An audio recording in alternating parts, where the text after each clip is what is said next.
Fan of the show? Never miss an episode by subscribing to us on Apple Podcasts, Spotify, or at our website, cinemapsychoshow.com. Be sure to like us on Facebook, Twitter, Instagram at Psycho Show.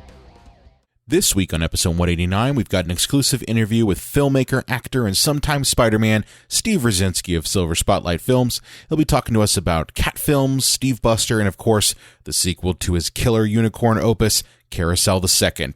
Cue my theme music. Oh, goody, goody, here it comes. Welcome to the Cinema Psycho Show. You are interested in the unknown, the mysterious, the unexplainable. That is why you are here. Oh, my God, don't stop now! With your hosts, Brian, John, and Elaine. Welcome to the Cinema Psycho Show, the madhouse for film freaks and film fans of all types. I'm your host, Brian Content, joined by my fellow co-hosts and filmmakers, John and Lane Woolscroft. Which one is this? What are we on? What day is it? Who am I? What month is this? It's August. Time It's for nothing. August. Everything's a lie. Yeah, we're not dead. Yay. Yeah, we made it this far, Everything's dear Psychos fine. Nation. Yay. Everything is fine. Everything is awesome. It's going to be okay. Everything's Yeah. going to be okay, guys. Everything's We're still fine. here. It's Still fine. kicking. Still Yeah. thinking about movie making. I was going to So- say, Lane, did you just do a transition? I did! Oh my God! I did the thing. You did guys the are welcome. transition! Holy Just shit! kickstart into a transition. Oh my God, John, my you son of a bitch! You brought it full circle. You did. circle. So anyway, we're on episode 189. And this week we have a very special episode. And honestly, we hadn't, this wasn't in our planned catalog of episodes because, as most people know, since we've gone kind of, remote on how we've made our episodes, we have, John, Elaine, and I have not seen each other since March. It's really so stupid. I hate it's it a lot. stupid. I hate that, I miss your but beautiful face. I man. miss you too, John. Tell Elaine to leave. but anyway, so we've been batch recording a lot of our episode, which we've always done, but honestly, because of Never the to this pandemic, level. Yeah. never to this amount. So we had a list of episodes that were already recorded, but then friend of the show, friend I've known for years, and guest today, Steve Rudzinski, drops a bombshell on the entire, I'd say the entire indie horror fandom, as well as local Pittsburgh-based film scene, by announcing that he's got a new movie that he's trying to raise money for, which is the seminal sequel to everyone's favorite unicorn horror film, Carousel, with Carousel 2, which we reviewed when it had just been a screener. What was it, Steve? Maybe a couple years ago? You guys reviewed it in 2016, Yeah, before, or one of the 2017. It was first. before the distribution deal for the film. That's probably like episode 65 or something. It was. I have no idea when If it was 2016, that was literally probably one of our first filmmaker reviews that we had been sent, because at that time we hadn't really gotten our feet wet on that front. But yeah, so Steve, welcome back to the show. It is Welcome. so great to be here in the silver spotlight with you folks. Oh, And way to thank screw you up for our having me. numbering schema, Steve. Never. We'll take it. Brian, from now anytime. on, I think we just need to be like, this is episode 188, and then pause. Episode 189, 187, 190, just so we have all options. Okay, Just listen, asshole. I'm the one who has to cut the damn number out. Listen, asshole. Okay. If anyone's pissed off about that, it's me. Aw, Brian, you took that right from our wedding vows. I did. Asshole was in me and John's wedding vows. Yeah, but anyway, Steve, it's great to have you on the show. Yeah. I wanted to make sure that John and Elaine were here to interview, because I know the last time that you were on, it really was just me. We just talked for a half an hour. No, it wasn't a half hour. It was like 2 hours. That was a 2 hour long episode. Fantastic. But it was great, and there's been a lot of development since that interview, and since honestly Carousel was introduced to us. I mean, obviously you got distribution. And I guess first I want to just ask you, how have things been amongst all of the pandemonium with the pandemic? Get it? Puns? Just yourself. How are things going on your front? I mean, on a very, very personal level, I'm mentally great. Like, I acknowledge this pandemic is a really bad thing for the entire world, especially this country. But, man, I'm not depressed anymore. I don't have to go outside. I don't have to see people or talk to people. This has been fantastic. Are you an only child, Steve? Yes. Me too! We were built for this! This is exactly what I needed to function at maximum. My God, and the library's open back up again. Like, I could do this forever. Bring it on, bitches. Yep, absolutely. I'm good. Yeah. The only rough parts is, financial. You know, most of my movie sales are at conventions, and there are no conventions, at least none that I was willing to go to. And there's no Spider-Man jobs, because there's no events for Spider-Man to appear at. That is the one thing that some people, I mean, most people who follow you know this. But just so, new fans of the show, or people who maybe didn't listen to our back catalog, what the hell, you should listen to it. There's 189 episodes now. And it's not like y'all don't have the time. I was going to say, but Steve is a sometime Spider-Man. Yes. Like the actual Spider-Man? Yeah, I work for Marvel Live officially, like through Disney and stuff. So I do like a bunch of the live performances, I do a bunch of parades, meet and greets all over the world. They fly me. That's so cool. Yeah. That's a hell of a job. It is. I'm a very lucky boy. Yeah. I think... Oh, go ahead, John. Oh, so I would say I could be Thor, but I mean like Endgame Thor, when he's like all fat and stuff from drinking beer. You could do worse. I just got to grow up my hair and dye John, blonde. I've already got the fat Thor body. Oh, well, you've already got a lock on the Harley Quinn, right? Like, that's, yeah. That's already you. You've already got a lock. There's pictures of it. We posted them on the Facebook page. Go follow us. Listen, I don't know if everyone's as into the hot pants on him as I am, so I don't know. Yeah. Well, I mean, I'm glad to hear that everything's going fine on your end. I mean, it sucks about the fact that conventions have not happened. I mean, have they tried? I mean, well, Grossfest tried happening, and they almost did until there was another PA announcement that everything was cut down, any sort of events. And the only reason why I was open to going to Grossfest still was because it's a much smaller convention, and they were going to split the con up into like 10 different rooms in this hotel. Yeah. So they're going to be able to like very severely limit the amount of people in each room, so social distancing would have been very easy to do, and masks would have been enforced, and it's a smaller con. So that one I was willing to roll the dice on, but it also got canceled. The only silver lining is that I made 2 more cat movies at the end of 2019, so releasing them at the very start of 2020 helped things a bit before everything went to hell. Right. And now, if people haven't heard our earlier episodes, what are these said cat films? Yeah, I was going to say, what are the said cat films, Steve? I have this franchise, the Meowie Chronicles. It's an epic tale. It really is. An epic tale. But it started back in 2017 because... Carousel got picked up by Wild Eye in like late 2016, early 2017, but they outright told me we weren't going to be able to release it through distribution for a couple of years because of their backlog or whatever. So I was like, oh, well, I don't have anything to do with my life then. And at the time, my friend Bill Murphy and I had our own podcast, Movie Films with Bill and Steve, which is now dead, but we had a good run. But we were reviewing talking animal holiday movies. And I kept getting angrier and angrier because there's most of them, not all, are very bad. Oh, that's so awesome. What a good podcast idea. They were like such milquetoast ripoffs of Home Alone, almost all of them. And they clearly had like 6-figure or $1 million budgets because they're funded by ABC Family and stuff. Cameron starring. And they always have Dean Cain in it. Always Dean Cain or Kirk Cameron. That's who you're getting in these holiday movies. As far as I know, Dean Cain is the linchpin of the talking animal universe. Wow. So whenever I get money, since we don't like Dean Cain anymore because he went insane, I'm going to get Brandon Routh, the other former Superman, to be the new talking animal star. But he's just got to finish, the one Arrowverse show he's on. Yes. Right. Oh, You he's- just gotta I mean, finish that. I know the guy that like works with him, and Brandon was just like, "That sounds amazing. I would do that." Oh so my I just God, need the that's money. awesome. I just need the money. But so like, there's a couple good ones. Like a shout out here, free advertisement. The Three Doggeteers, self-aware, knows what it is, genuinely makes me laugh.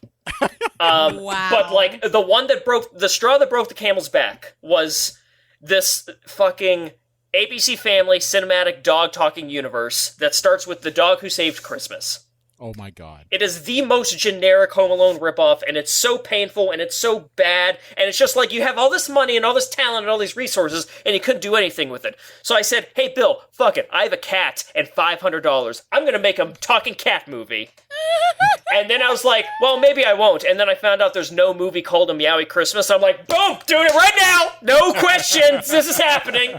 So I made a ripoff Home Alone movie, except way weirder and funnier, out of spite to insult the dog who saves Christmas. I was going to say, there was an awesome Santa Claus in that. There was. And the was. plot of that one is about, it's a cat that watches Alex Jones videos all day.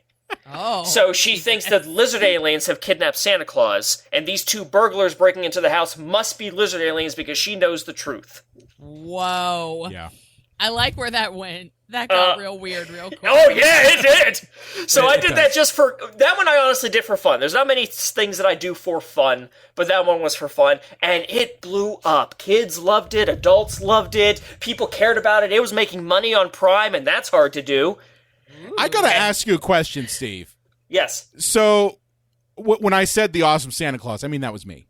Yeah. Okay, that was me. I was Santa Claus. We in that. picked up on your subtext. But- It was actually text. Okay, when we were filming the scene where I'm Santa Claus, I mean, did anyone comment on why Santa's beard had just like a flower in it? Nope. Okay, I was just curious. See, I did the scene where I think I beat the shit out of the robbers, right? Like, Yes. that's it. Santa gets physical. I did, and you know, I talked to the animals, which that was all done. You know, I wasn't actually talking to the animals. That was all you shot that. But I just always was curious. Like, did the audience look at it and go like, "Well, Santa's beard is you can still see the dark in it, and that's worth it." I just always was curious about that. Nope, no one ever questioned it or called any attention to it. Everyone buys into cool. it. Everyone's Awesome. like, I think everyone, as soon as they buy into Santa is the Deus Ex Machina of this film, I don't think they give a shit about your beard, Brian. Okay, fair enough. I was just curious. I mean, I'm just curious. I didn't see the reaction, the fan reaction to it. So, I mean, the only thing I the saw fan was reaction that has it been blew insane. up. I've know? watched it live with folks, and like, it's insane how much people get the movie. I don't get it. So since that one was a success, I was like, okay, well, you know what? I have an itch that I've had for years as a filmmaker. I've always wanted to make a PG horror film. Yeah. So, you know what? I'm going to do a Meowie Halloween. And that one is about, we find out that the lead human character, Wally, who's a terrible police officer, in this children's film, he assaults a person, and then when he's called out on it, he says, no, I was afraid for my life. I'm fine. It's all I needed as an excuse. Children's movie. I like it. Defund Wally. Defund Wally. But that one, we find out that Wally's cursed, and that's why he's stupid and always deals with these problems. And it is up to the cat Whiskers to use the Neko Meownicon in order to God. try to dispel this dream demon dog who is horrifying, who's haunting the house right now. Then that was an even bigger hit. Financially speaking, A Meowie Halloween is the best financial decision I've ever made in my life. I was selling more copies of that at Cinema Wasteland than I was of Carousel. Oh my God. Apparently, Hey, talking cat PG horror, untapped market. Just throwing it out there. Free tip. Well, there's a reason why they make those GD talking animal movies. Yes, Wow. People love holiday movies with pussy in them. exactly. And that one was full. Meowie Halloween, I love, honestly. Like, it's super cheap. I made that for like $300. Like, it is just me in my house with my cat and a camera. But the script, there's so many horror references in that aren't for the kids, but it's still a PG film. Like, for example, there's a puzzle box that the cat finds, and the rat's like, hey, don't mess with that. She's like, yeah, you're right, we're worrying about this instead. And then later, Wally's partner picks up the box and goes, oh, what's this? And he clicks it, and all you see is a bright white light and chains. And then he disappears. He's gone for the rest of the movie. That's awesome. So then that was a huge hit, and to the point where so many fans loved it so much that I said, okay, I'm going to do an ending. So I filmed 3 and 4 back-to-back. So A Meowie St. Patrick's Day was part 3. Yeah. And that's about, turns out Wally's dad also made a leprechaun angry because he arrested the leprechaun for being publicly drunk. So Wally and Whiskers switch bodies. So it's a Freaky Friday type story. So that's fun because I ate a lot of garbage since I have a cat brain now. Oh, God. And so that's a fun film. Scott Lewis was the leprechaun because he's like 6'6".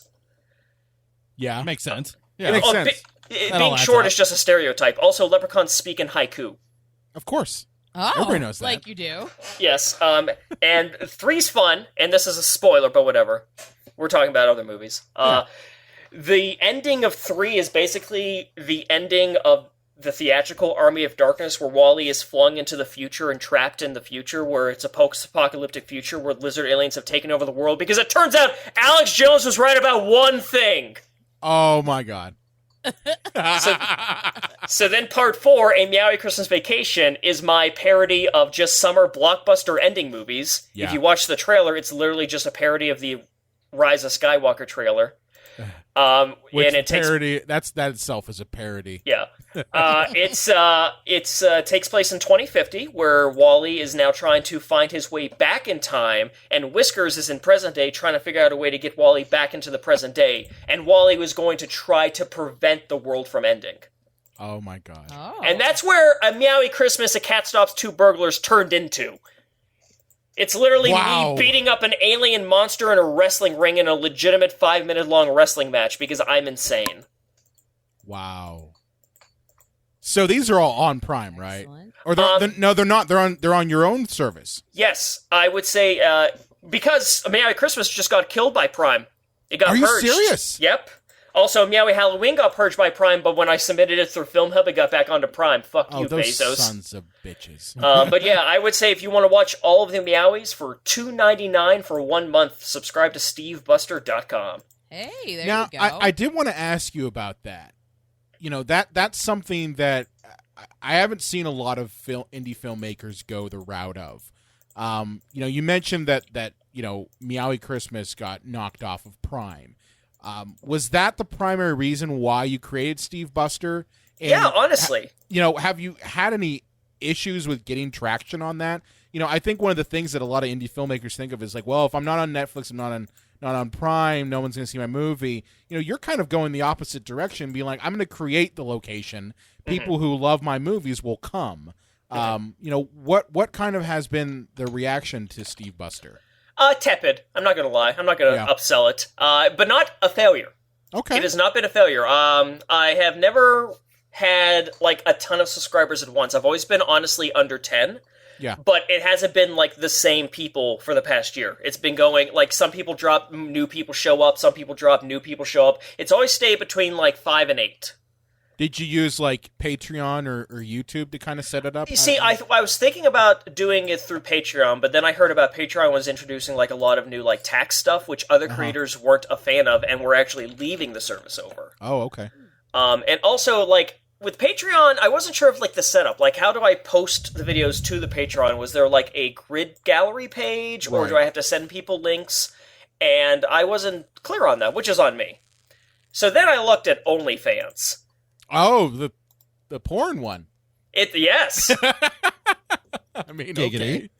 And it actually was the best fit. Okay. So that way, it's a way for people to have a subscription that they handle. I can set prices. I can do promotions. I can do, like, temporary stuff. And at first, I uploaded the videos to OnlyFans because in their fine print, you know, they don't assume people are uploading feature films. No, they don't. So their only rule with flicks.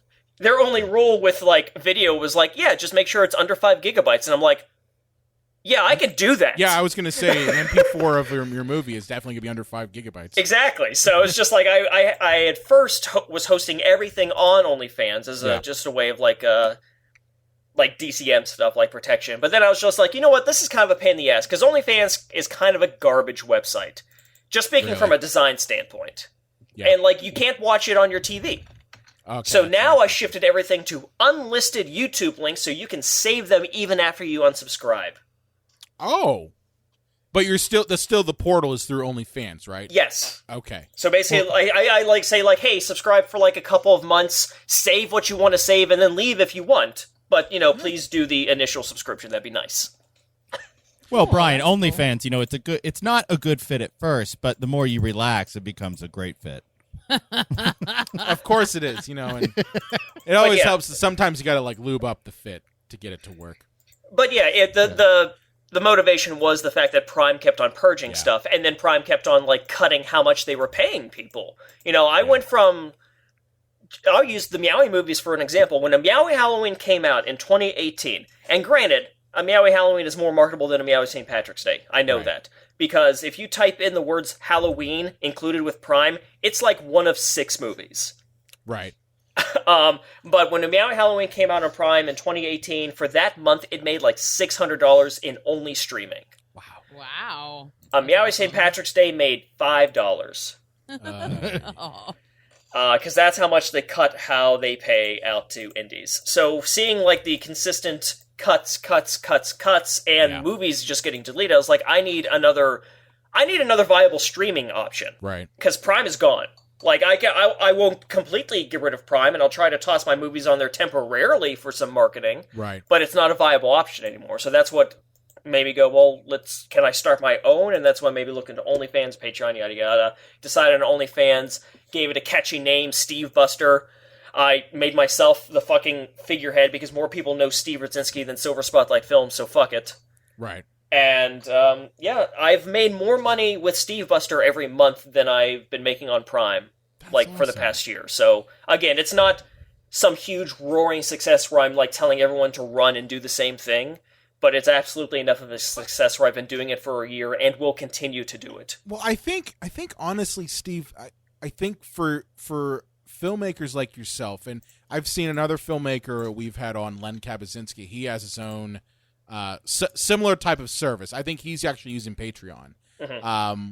But he's kind of doing the same sort of thing. He had problems with Prime and ended up creating his own basically service, through Patreon. But I think when you have a dedicated group of fans, and I would use the term cult. I think you yourself and people like Len Kabaczynski have that cult, filmmaker vein that goes in there. Where if the fans you get are rabid fans, they know the kind of films that they're getting from you, and I think getting those core group of fans together. Yeah, I think what you're doing, it sounds like it's working great. I don't think that would work for every filmmaker, especially if you're just starting out. Oh, goodness, so yeah, if you're just starting out, this would be a terrible option. But especially because it's so hard to make a profit doing the streaming. Right, but I think in general. But I think the thing is, it's like you've had, I think you've been doing this for what, a decade at this point, if not longer. Yeah, a decade, including my garbage backyard high school crap longer. But starting from real movies. But the thing is like, look at Evil Dead. People still want to find Within the Woods on YouTube and watch it. That's a garbage film, but it's because it's from that filmmaker. It's from Sam Raimi. It's his early work. So even though you might consider them garbage, your fans don't. They see it as, I can see the glimmers of where, Meowie Christmas and Carousel are coming from in these early works. And there's something to be said for that. Yeah, there's definitely a couple no longer available physically or anywhere else exclusives on Steve Buster because the fans asked for it to be there, and I hate that they're there, but I'm a whore, so they were giving me money. So Basic Slaughter and Legends are on the service, as much as I hate that they exist in any format. Oh, awesome. But you're right. Yeah, awesome. You should have gone Block Stevester, I think. Block Stevester. It's not bad. But yeah, shall we jump into Carousel too? Yes. Yeah. Oh, do you need to do? Is this a PG show? Karis Heck? No, this is not a PG show. I think we've all dropped F-bombs already. Yes, we have. Yeah. This is not a PG show. Please, my go goodness, ahead and my goodness, wow us with your profanities. No. Yeah. So you're doing Kickstarter now.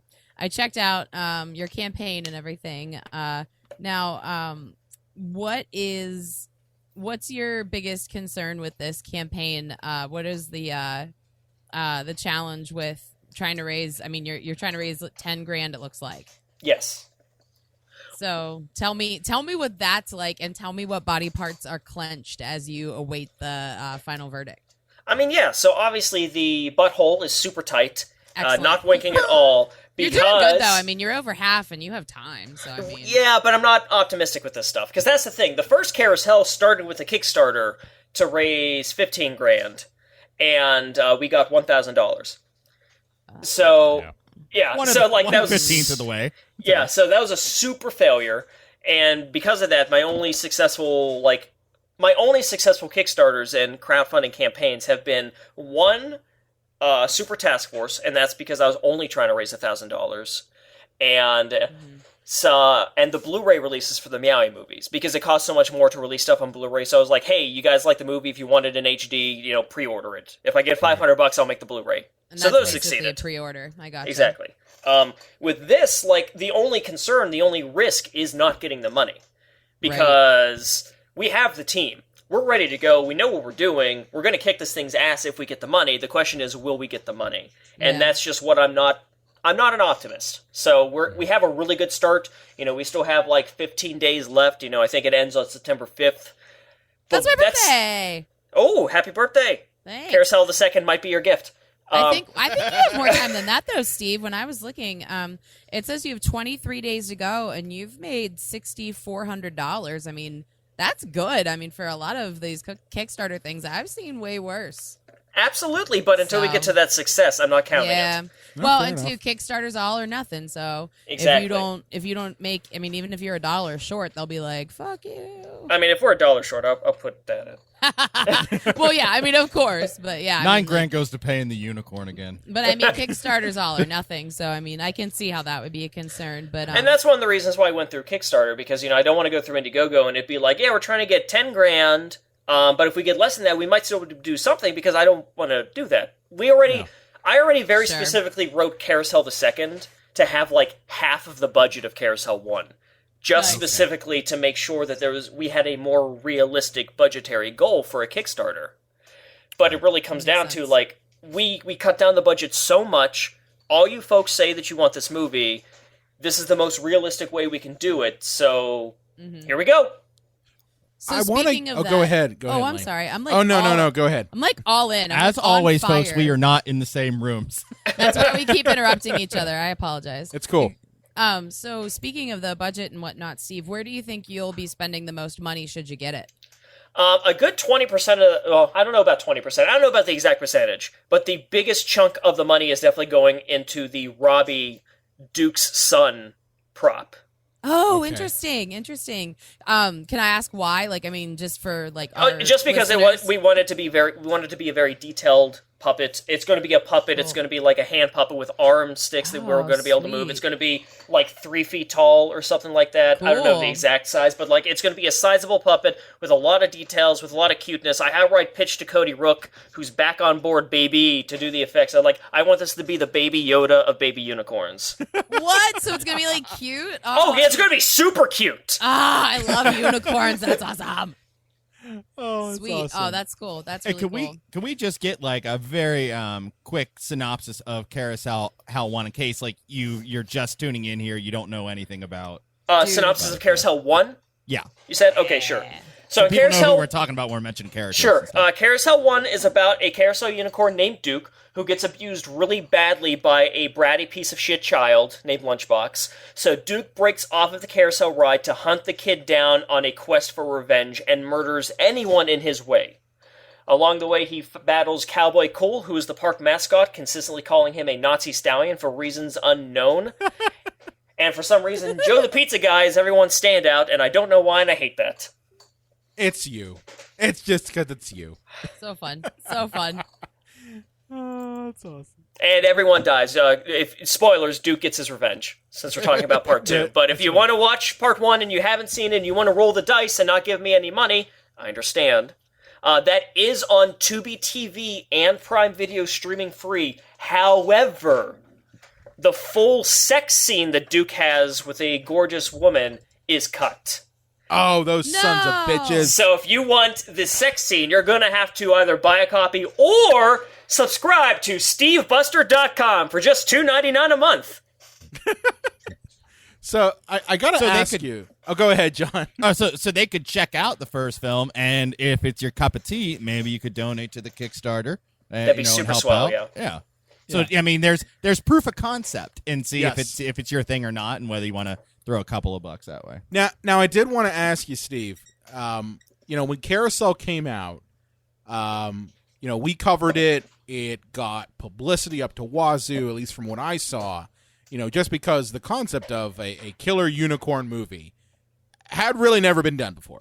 And, I remember seeing it all over the place in kind of the indie horror circles. And I remember when it came out, you had said that there was never going to be a Carousel 2.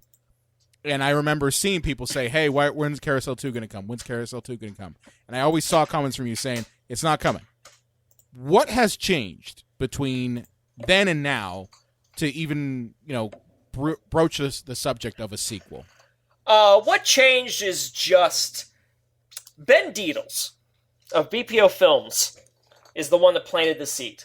Okay. Because I sent him the balance sheet from Wild Eye Releasing to show how much more money we needed to make in order to even get a cent from Wild Eye Releasing. Yeah.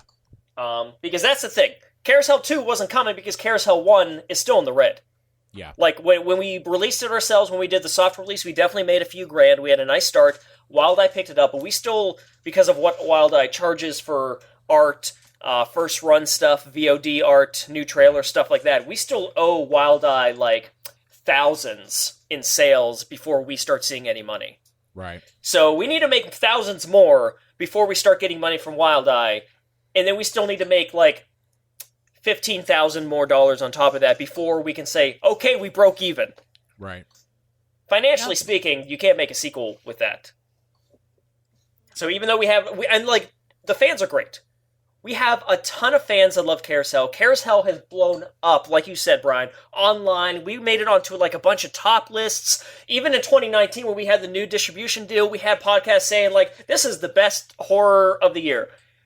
Even fuck Hollywood. I had so much fun with this, and it means so much to me, and the fans love it. And when I did the Shudder Discord screening, we had cosplayers, we had people that had snacks ready. Their Discord already has a bunch of like emoticon reactions taken from Carousel. That's awesome. It's amazing. The feedback has been like phenomenal, and it makes me feel so good as a person and as a creator. But as a businessman, still couldn't justify a sequel when we still aren't making anything off of one. Right. But then Ben Deedle said to me, and I want to credit him with this, because it is thanks to him that we rolled the dice and started thinking about this, is that he said, well, you got all this press now.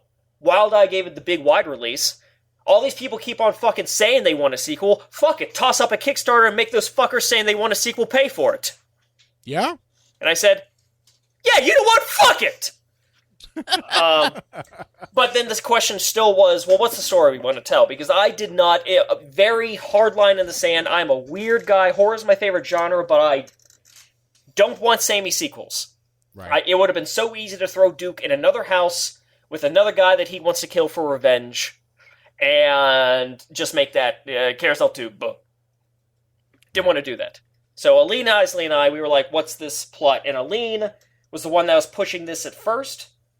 And then I had some ideas that were left over for one, and that's when we came up with a plot for Carousel the Second, which I feel is a really good story that I want to tell in terms of Duke's next step in his life. So it's just like Gremlins 2, or you kind of like going like full tilt the other way? Well, I don't want to say full tilt, because there is because the fans were so gracious on the first one, and I still love fun, over the top gore horror movies. Yeah. Like, the sequel still has a ton of kills. And it still has my same style of people being fucking cartoon characters. And just ridiculous insanity. But it's just not another revenge story. This is not just The Crow 2. This is Eric Draven the later years. Well, according to your Kickstarter video, it has my favorite phrase I've ever heard in a fundraising video, and I have to say that a race of magical unicorn Nazi soldiers is where you had my interest, Steve. Yes. So the sequel is an A plot and a B plot. Nice. The A plot, which is the core of the film, and I don't want to lie to anyone or misconstrue this at all. I don't want this to be a surprise and people to feel like they did not get what they paid for. The A plot is about Duke raising his son Robbie, because in the first film he has sex with a girl, and because of magic, the gestation period is like a couple of hours, and a little baby unicorn human is born. And it leaps at the mother of Lunchbox in that film. We cut to black. But canonically, that baby leaps into the arms of the mothers of Lunchbox, Miss Lawrence, because it's a good baby and he's scared. And she raised Robbie to be a good boy. The horn didn't rip the perineum, did it? No. Okay. Why are you this way, John? So the idea is that some years later, I think I may just stick real world and say 5 years later. Right.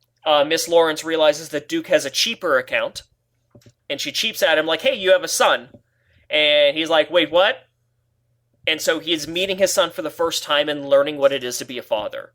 And Robbie grounds Duke in this a lot. Nice. Robbie really humanizes Duke. And there's a lot of this movie which is legitimately just a bunch of sweet scenes between father and son. Montages, going to the park, just spending time together, and Duke just trying his best. How do I explain what a bad dream is? I don't know what to do. The B plot. Seeds of Chucky here. I would say Seeds of Chucky has some influence. But Robbie is definitely the good half of Chucky's child. Right. Glenn, right? Glenn was the good one? it was Glenn. Yeah. The B plot. So in the first film, again, Cowboy Cool refers to Duke as a Nazi twice. And that's the only time we say the word Nazi in that film. We don't call any more attention to it, but the intent was always to look into that in the future, and so we find out in part 2 that, yes, a la Puppet Master, because also Puppet Master 9, 10, and 11 were so bad that I got mad and want to make my own Nazis create super soldier story that isn't garbage, is that the Nazis were trying to create super soldiers. And Duke is one of them. And it did not work out for the Nazis. Excellent. Oh, so I assume it's kind of like a Wolverine rips apart everyone type Yes. scene. Nice. Yes. Nice. The Nazis are putting people's souls into objects so that they can't die. Duke Wow. is not a Nazi. I'll say that. Duke is not a Nazi. Well, yeah. Just like Toulon I wasn't would a Nazi hope. either, so... Yeah. I hope somebody jumped to the middle of this episode and got Duke is not a Nazi. No context. Hopefully. But yes, and we get to meet Duke's creators in this, Nice. who may That's still be excellent. around That's excellent. because of dark magic. Of course. So Nazis are the baddies in this. If you want to see a unicorn kill Nazis, I need $5,000 more right now. I mean, right there, unicorn killing Nazis. Worth That's it. that is that should be the tagline. Unicorn kills Nazis. And that's also why the movie's called Carousel the Second, because originally I was pitching it as Carousel Jr., because it's about his son. Oh, good one. But Aline like- said that may it's like- come off as we're pitching it's like a kid's movie, or we're trying to market it to kids, and you're right, Carousel the Second. Oh, like What- Nick Jr. Well, like Beethoven's got that on you. Beethoven's second. Yeah, Beethoven beat me. Good job, Beethoven. I concede. That's that. Well, here's the thing. I only know that because my little one watches it all the time. So when you've watched Beethoven the Second 50 times, Oh. it sticks in your brain. Why doesn't your child watch Beethoven the First? Oh, she watches that too. Okay. But I've got her on some good movies now. So, she's watching Arachnophobia. Meowie Halloween. Oh. She's watching Arachnophobia. She's 2. She likes Arachnophobia. She calls it the Spider movie. Hey, my first movie was the age of 3, Nightmare on Elm Street, so... Mine was Nightmare on Elm Street Part 2. That was my first Oh, good. film. Yeah. How are you straight? Because I was 2 years old. Because, my first crush was Jessica Rabbit, and I need redheads for the rest of my life. Oh, my first crush was Michelle Pfeiffer as Catwoman, so there you go. Oh, okay. I gotcha. Yeah, I know what yeah. happens behind your closed doors. Well, let me ask you this. So you've been making movies, as I said, for at least a decade, if not longer. Yes, sir. Carousel, I imagine that there were things that occurred while you were filming Carousel that maybe you like said, hey, the next time I do one of these, I really got to work on that. What lessons did you have to learn that you're going to be applying to the sequel when you actually get started with filming it? That's a good question. I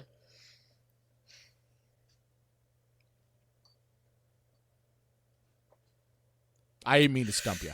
No, that's a good question. It's just, here's the problem. I made Carousel in 2016. Right. I'm trying to think. I got you. Don't throw coffee in anyone's face, because that was the biggest problem in the entire shoot. Really? We didn't get a speck of blood anywhere in that house, but we were cleaning coffee for the whole, 12 days after we shot that scene. Oh, It got everywhere. We kept coming in, later in the week being like, it still smells like coffee. It got in the vent! How did it get behind the toilet? Oh my god. No, When I drank think, too much coffee, it gets behind the toilet. Ew. I think I'm going to push even harder how much of a joke the concept of Duke is supposed to be. Right. Because we still had a few folks when Carousel first came out that, for some reason, thought we were making a serious horror film, even after watching the entire thing. And I don't know how a person does that. I thought I did a good job of making you understand this was fucking stupid. Right. But I think I need to go a little bit deeper into that, which is one of the reasons why, the father and son montage is going to be so over the top. Yeah. Well, I think it's almost a matter of, doing the Meowie films. I think, even though, you're saying, those movies were kind of just done for yucks, and just because, what, I saw these, holiday animal movies, and I want to do my own. I think, though, the one thing you can say about the Meowie films is that they did kind of ground you in making the audience know exactly what they're getting into. Oh, good. Okay, so then I already learned my lesson. Well, Flawless. No, but move on. that's not what I mean. It's just a matter of, I'm going to be honest with you. We reviewed, Carousel, and we did say some things about, things that we were like, well, is this supposed to be horror? Is it supposed to be comedy? And, I know you. I've known you for years, and this was one of the only films that I wasn't entirely sure. So hearing that's good news for me, at least, as the audience member. Because now we're sure. Because now we're sure, and that's Nailed it. Right. I mean, that's my thing, and I me, Steve. I'm not someone who's gonna pull punches on a review or not be honest. Absolutely. And when you give me a movie and I'm gonna review it, I'm gonna review it honestly. And it's mostly for your benefit. I want you to know, at least from my interview and from John and Lane, what we're thinking about it and what, things that we think work and what things don't. Mm-hmm. But, that was the one thing that I saw from Carousel was that, from my standpoint, I didn't know if it was horror because, the marketing of it was all, this is bloody horror of a unicorn. And then you watch it and it's mostly comedy. But I think with the sequel, it sounds like that's the one thing you're going to look at. Yeah, I mean, and with that sort of thing, that's the sort of horror that I like. Yeah. I watch horror to laugh. Right. To cheer when people die. So when I made Carousel, the first thing that I was saying early in the writing was just okay, so Duke's the protagonist. Right. He's the hero of the story. That way I don't have to worry about going out of my way to be oh yeah, you need to really care about this one human character. No, the only one you care about is Duke. Yeah. If you care about someone else, cool, on a subjective level, obviously, but that's not the outward intent. The only person that I explicitly want people to root for in Carousel is Duke. Cool. And I do think for the most part I accomplished that, simply based on how many live screenings I went to where everyone started booing when Lunchbox started walking away alive. And then exploded in cheers when he gets hit by the car. I hated that kid in the film. Good, that's the intent. That's one of the foils of Carousel 1 and 2. When we were doing the outline, I was like, okay, Carousel 1 had a kid everyone fucking hated. Carousel 2, Robbie, I want everyone to fucking love this kid. Listen, if you make him the Baby Yoda of unicorns, It's I'm true. in. That's the plan. He is so sweet in the script. He is such a cute little baby. I love him. I would die for Excellent. Robbie. Excellent. See, if you pitch it as like the new Baby Yoda, maybe Disney Plus will pick it up. There you go. Sons of bitches. Hey, Disney, I'm for sale. I mean, I just know. give me the money. Steve, you love Disney. So well, I I know- love parts of Disney. I'll criticize Disney all day long. Okay. So It's all I good. just know that the last time we've really talked, you were saying how you love Disney and Well, Disneyland, Disney I'll fan. fucking die on a hill for. I love that park beyond belief. That is magic incarnate. yeah. Us But too. but I will shit on Disney for like their predatory film studio practices Yeah. all day long. Same. But then I don't care about Disney Plus because they aren't attacking Steve Buster, they're attacking Netflix, another billion-dollar company. So I don't give a shit. Right. It's a complicated relationship with my bosses. Agreed. Only $1 billion company if you don't look at their deficits. What they want to be, I should say. True. But I've never been threatened with being fired by the mouse, so I'm that's- okay. He hasn't come down and go like, "Ha! You shouldn't be talking about me." No, he's never been like cracking his knuckles walking up to my house. So I heard you like Batman v Superman, you son of a bitch!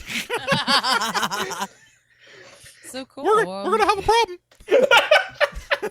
So I do want to ask you this, and I think this is important because this is something I think a lot of filmmakers are going to have to contend with in this quote unquote new normal. I hate that phrase. because These unprecedented times. I think it gets thrown around way too much.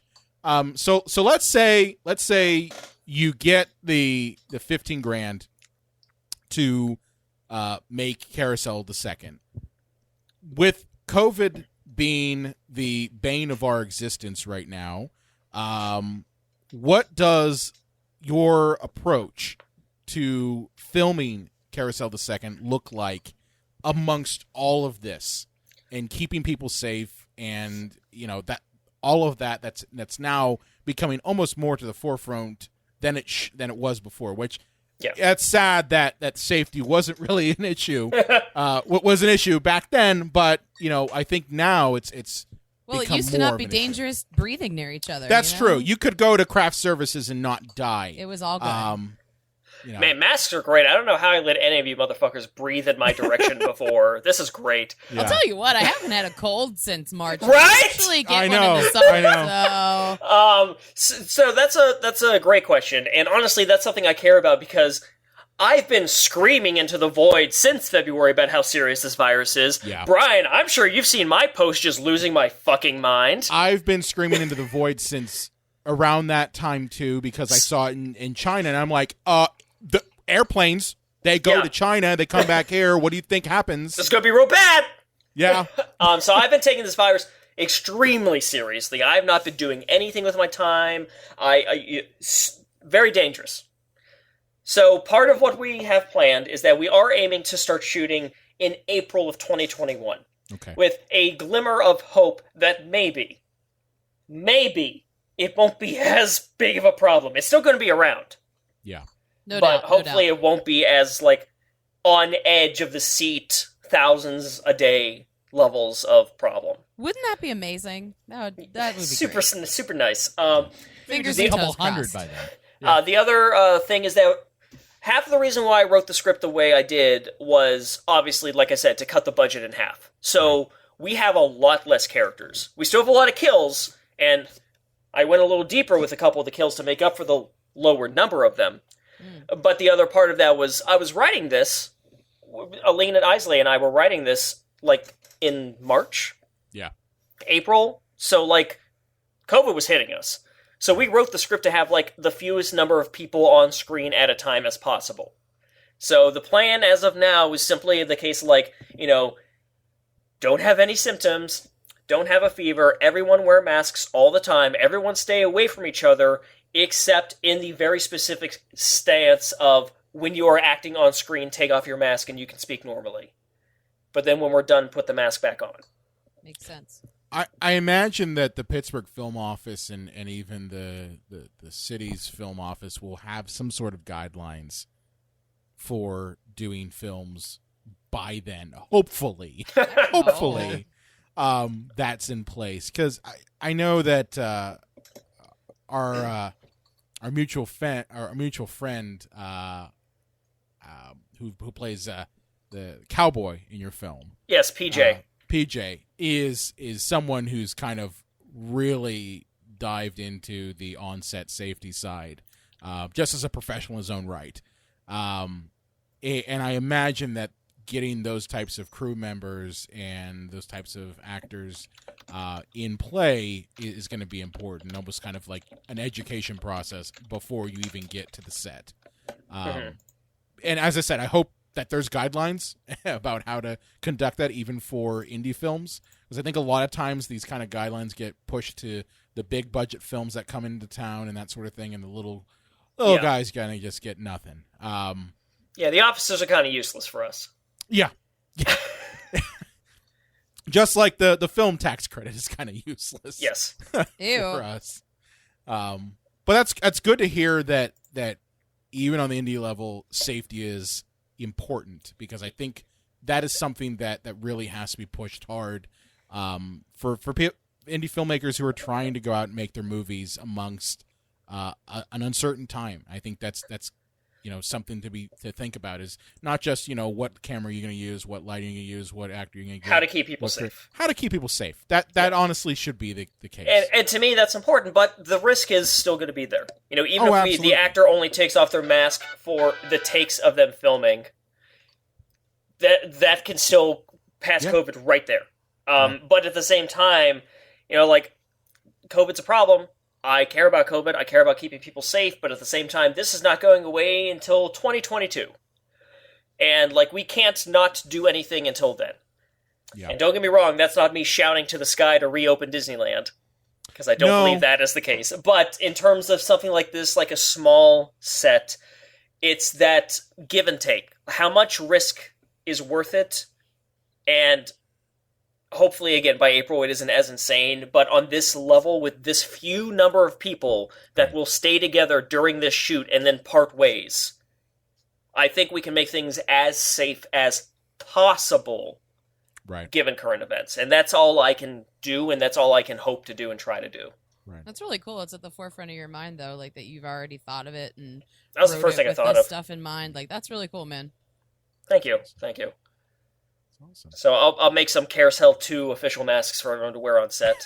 Oh my God, can I have one? I want one. I'm telling you. Oh shit, maybe that'll be the next Kickstarter perk, because we still need still need 50 to 100 more people at this point. I totally want a mask. I told you I effing love unicorns. A mask with a horn coming right out the mouth, Oh no, it should just be Duke's mouth. That's awesome. Oh shit, I totally want one. Totally want one. I'm in. So are there any events coming up, at least virtual ones, that kind of push people to get involved with the Kickstarter? No, man. This is the part where we're just give Steve your money. I mean, that's fine too. That's fine too. Yeah, there's nothing else. There was that Shutter screening, which was cool, but that already happened. There's nothing else going on as far as I can tell. I think give him your money, everybody. I think I appeared on some virtual panel, but it wasn't a panel. It was two guys saying hey, say who your name is and where to buy your stuff. Okay, bye. That's not a panel. No, it isn't. I was all ready. I was all hype. I had my drink. And then they were just okay, that's it. It was 5 minutes long. It was I woke up an hour early for this? Hey. I was so mad. I was ready to do another one of my famous indie filmmakers advice to indie filmmakers don't. An autobiography. That's the name of the last panel that I did. It was a big hit. But yes, please, if you folks have not seen Carousel 1, again, it's on Prime, it's on Tubi TV, you can watch it for free and just roll the dice, see if you like it. If it makes you laugh, if you like the kills, the laughs and the kills are definitely going to be in part 2. The story's going to be really fucking different, but the laughs and the kills are still going to be there. That tone is still going to be there, because that's my kind of horror.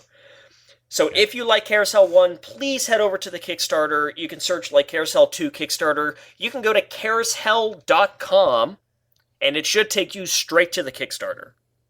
We're going to put links in the show notes to the Prime link as well as Steve Buster and the Kickstarter. So, if you're listening to this episode, please, for the love of God, open the damn show notes and click the links Please. to Steve's Kickstarter. The Kickstarter is the big one. If you want to support me, if you want me to keep going, the Kickstarter is the big one in order for me to continue being a filmmaker. Exactly. Because if we're able to make Carousel 2 and we're able to sell Carousel 2 and actually keep all of the money we make on Carousel 2, then that opens up the doors for other possibilities. We've already been toying with ideas for Carousel 3. Yeah. I have an idea for an original horror musical. Ooh. And that's... My idea for that is Acts 1 and 2 is the musical, but then in Act 3 it super becomes a hardcore gore exploitation film and stops being a musical. Nice. I like tone shifts.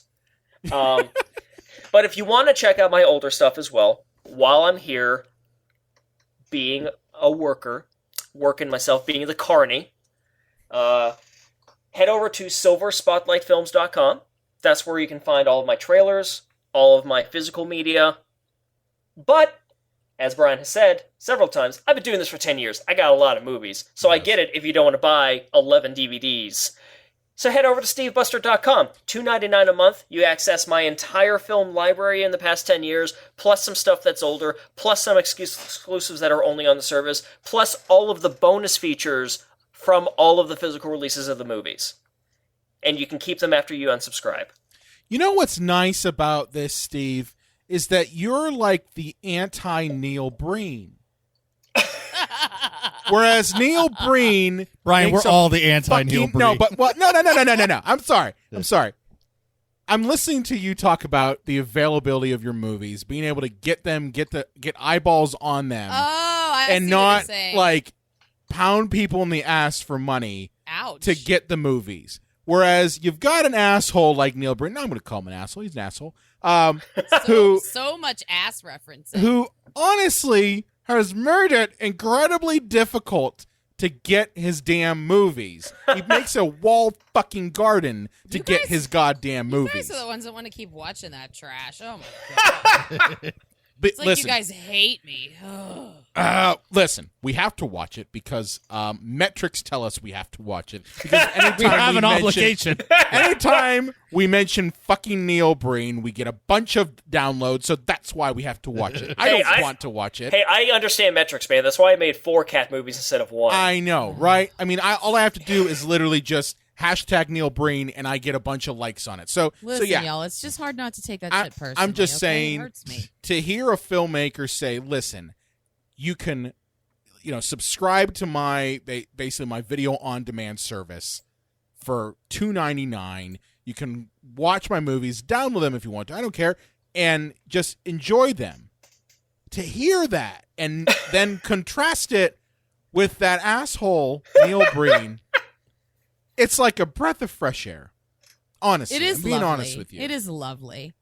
And I'm not just saying that because I've known you for years. I'm just You're saying lovely, that. Steve. I'm just saying that thank you. because Lovely. that's something that I think filmmakers need to understand. Like, it's not always going to be just about the money. Don't get me wrong. It absolutely is partially about the money. But it's also about generating an audience, generating a fan base that keeps coming back. Mm-hmm. It's about joy. It's about and joy. sharing joy. It's a juggle. And, I've gotten into arguments with a couple of filmmakers that are only focused on the joy, and I've gotten into arguments with filmmakers that are only focused on the money. Right. And to me, it is that balance. Yeah. Totally. Like I said earlier, I couldn't justify Carousel 2 with how many thousands were in the red on Carousel 1. Right. But at the same time, I can toss on my other library up for $2.99 a month, enjoy it, I don't care. And I mean, it's both. I think that you have to be able to balance both worlds. I mean, obviously, it is not. It's not like painting a picture. Painting a picture. What's the cost in that? The canvas and some paints. Yeah, and the time. That's it. And time. A film by its very nature costs money to make, and there's very rarely a time that you're ever going to get return on that. If you get return on that, you basically break even. That's a success. Truthfully, it's a success if you break Absolutely. even. Especially on the indie level, and I think that the approach that you're taking, by basically striking out on your own, creating your own service, and really dedicating it towards the fans of your content, is, I think, the way to go forward amongst all of the Hulu's and Netflix and Amazon Prime. Don't get me wrong, that hits a bigger well, but I've seen a lot of shit films on Prime and Netflix that honestly, I know that they're only there because maybe they have like one actor that is somewhat well known and that's it. But I think the approach you're going about it is the right way. I think for filmmakers that are making more niche cult films like yours and Len Kabaczynski, that's going to be the way to go, is to really kind of cater only to those fans, and really micro-target them. And that's kind of the hope, because the micro-target, I think that's a good way to put it, because, like, Prime pays at most, like, 1 cent per hour streamed. So, like, it's like I need 300 people to watch a movie on Prime to equal one person clicking subscribe on Steve Buster. Right. And again, like you said, I'm trying to target the fans. This is going up next week. I can announce this. We keep on updating Steve Buster. So next month, September's update for Steve Buster is a blast from the past, which people haven't seen in 13 years. Steve Buster is going to be the home to the HD remaster of Two is a Crowd. I was able to talk to Henrik Kuto, and we were able to put this together, so now we got Two is a Crowd coming back to SteveBuster.com exclusively, baby. So if you want to see Steve Rudzinski 13 years ago with full mullet, Steve Buster is the only way. That's awesome. So you're about 4,800 short or so. If some rich guy wanted to pay all that himself, but you had to come over to his house and grind on him in your Spiderman outfit in his wheelchair to see if he can feel anything again, would you do it? I would do worse than that. Are you kidding me? Attaboy. My spider sense is tingling, boy.